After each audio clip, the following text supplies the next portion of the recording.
بسم اللہ الرحمن الرحیم۔ السلام علیکم۔ تاثرات بات کر کے دیکھتے ہیں۔ عنوان چند شبد سراج کے اطراف میں۔ آواز مجید احمد جئی۔ مجید احمد جئی آڈیو لائبریری کے تعاون سے آپ کی سماعتوں کی نظر۔ سراج احمد تنولی جوان سال ادیب ہیں۔ ان کی طباعی سمابیت خبر دیتی ہے کہ فکر و فن کی ایک سے زائد اطراف کو وہ اپنی پہچان کا ترجمان بنانے میں بامراد ٹھہریں گے، اور اس واقعے کو معاملہ مستقبل بعید کے ساتھ منسلک نہیں ہے۔ ان دونوں شوق صحافت ان کے رومان کا مرکزہ ہے، اگرچہ یہاں منظر کا تغیر سرئی رہنے پر سدا مصر رہا ہے۔ یوں سمے کا محدود دورانیہ کسی نقش کو گہرا ہونے کا اذان کچھ کم ہی فراہم کر پاتا ہے۔ تاہم اس ردبار میں ایک ابنائے ایسے بھی ہیں جسے سرمدیت نے وافر حصہ مہیا کیا ہے، اور وہ ہے ادب۔ جی ہاں، عبارتوں کے ہجوم میں اگر کوئی متن تحریر سے معنون ہونے پر آمادگی ظاہر کرتا ہے تو وہ ادبی نگارش ہے۔ یہ درست ہے کہ ادیب شاعر بھی زیست ہی کے معروف قضا یا پر مرکوز ہوتا ہے، لیکن وہ تخلیقیات کے تابع رہ کر مقامی اور لمحاتی ہنگامی عنصر کو ہنرمندی سے منہا کرنے میں کامیاب رہتا ہے۔ اس طرح زمین اور زمان کی سرحدوں سے اپنی قدیمی عصبیت کی حفاظت کا حق ادا نہیں ہو پاتا۔ سراج احمد تنولی نے ترجیحاً ایسے ہی ادبا و شعراء سے مربوط ہونا چاہا جنہیں اپنے لفظ کی پاسبانی عزیز تھی۔ وہ مکالمے کی وسعت سے ہر لاحق کے حیاتِ شعور میں شامل ہونے کے خواہاں ہوئے، اور اکثر مقامات پر ان کی آرزو و ثمر مند ثابت ہوئی کہ کیونکہ انہوں نے سوچ سمجھ کر جس جادے کا چناؤ کیا وہ پرسہولت نہیں تھا، کافی دشوار گزار تھا۔ یعنی جس تخلیق کار کو محاسبے کے لیے منتخب کیا، سب سے پہلے اس کی مطلوبہ تحریریں سرمایہ تک رسائی حاصل کی، اس کے مرغوب موضوعات سے واقفیت کو ممکن بنایا، اس کے نظام فکر سے آگاہی کا اہتمام کیا، اس کے اسلوب کی انفرادیت کا تعین کیا۔ اس میں کلام نہیں، یہاں انہوں نے اپنا نقطۂ تمانیت ہی کو معیار بنایا، لہٰذا کسی مثالی مروزیت کی توقع قائم کرنا مناسب نہیں رہے گا۔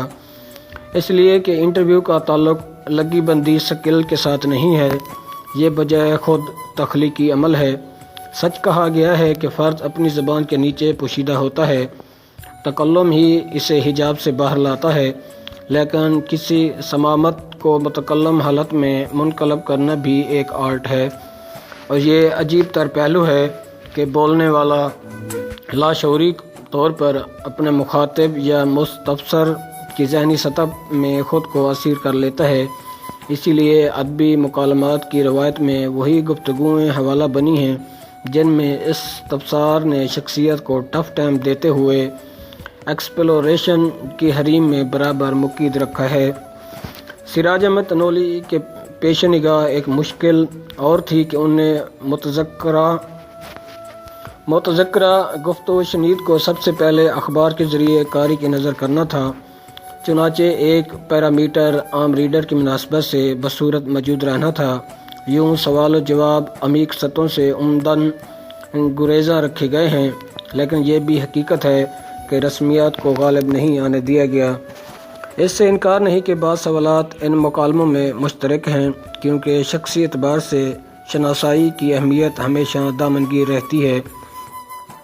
کچھ نجی احوال، چند ذاتی تجربات بلا شبہ تجسس کی غذا ہوا کرتے ہیں، لیکن یہ طے ہے اس تناظر میں سوال ایک سے بھی ہوں تو جواب ایک جیسے نہیں ہو سکتے، کہ ہر فرد کی داستان جدا ہوتی ہے، طرز احساس اپنی انفرادیت کے اس بات پر پابند رہا ہے۔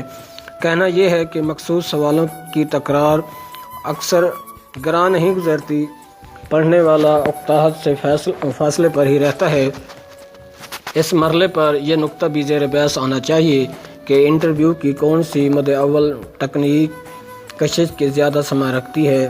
ایک دور میں یہ رواج بھی رہا کہ سوال اور جواب کی اکائیوں کو خارج کر کے نیا متن مرتب کر دیا گیا۔ اس میں جدت ضرور تھی، لیکن واقعہ یہ ہے یہاں مکانیت واردات نے جواب کی برجستگی یا بے ساختگی چھین لی۔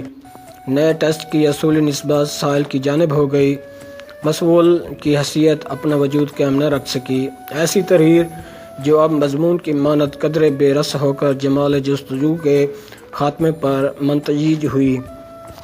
سراج احمد تنولی نے اس طرز کو نہیں اپنایا بلکہ روایات کی پاسداری میں سوال اور جواب کی تفرید کو برقرار رکھا۔ یہ ضرور ہے کہ کئی مقامات پر مجیب کا جواب نئے سوال کی بھرپور ترغیب رکھتا تھا، مگر اس سے کنارہ کرتے ہوئے اگلے سوال کی طرف پیش قدمی کو ترجیح بنایا گیا، شاید اس لیے کہ مکالمہ ٹھہراؤ کا شکار ہو کر نہ رہ جائے اور تیار کیے ہوئے باقی سوالات تشنائے جوابات نہ رہ جائیں۔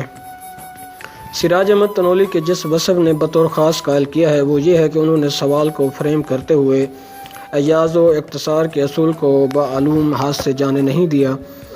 ان کے سوال میں فصاحت کی خوبی ہے، یعنی الفاظ کی تعداد کم، مفہوم میں وسعت۔ بے شک ایسے سوالات قاری کا وقت بچاتے ہیں، مرتب کا نہیں، کیونکہ حشو و ضبط کی بے دخلی کے لیے اچھی خاصی مشقت کو قبول کرنا پڑتا ہے۔ بحر رنگ 100 بار عقیق کٹ کر ہی نگیں ہوتا ہے، اور سراج کے تمام سوالات کو نہیں مگر ان کا معتبع حصہ نگینوں سے کم نہیں۔ یہ انہی کا کرشمہ ہے کہ کمپریہنسو جوابات نے اپنے لیے آسودگی کا ماحول منتظر پایا۔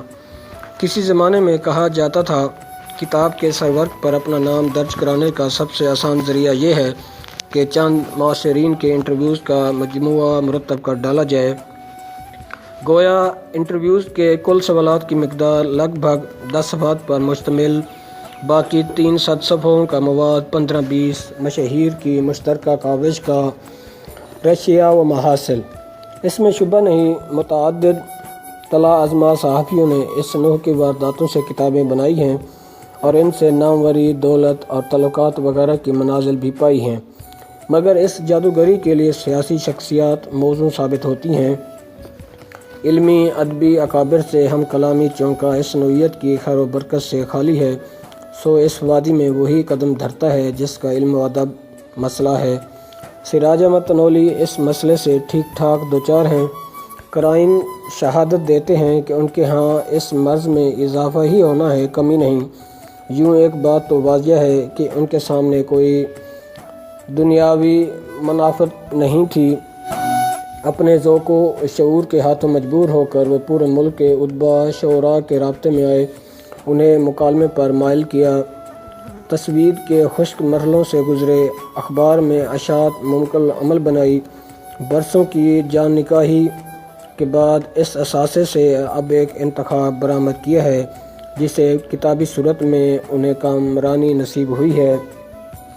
بات کر کے دیکھتے ہیں کہ دل پذیر ٹائٹل سے یہ خوشنما کتاب جب قاری تک پہنچے گی تو سراج اس خوشگوار حیرت سے سرشار ہوں گے کہ ان کا نام طاہر مسعود، عاصم بٹ، محمود الحسن، تنویر ظہور، عمران نقوی، اظہر منیر، گلزار جاوید، اشفاق رشید، عامر بن علی کے عثمہ سے مزین فہرست میں شامل ہونے کے لیے پر تول رہا ہے۔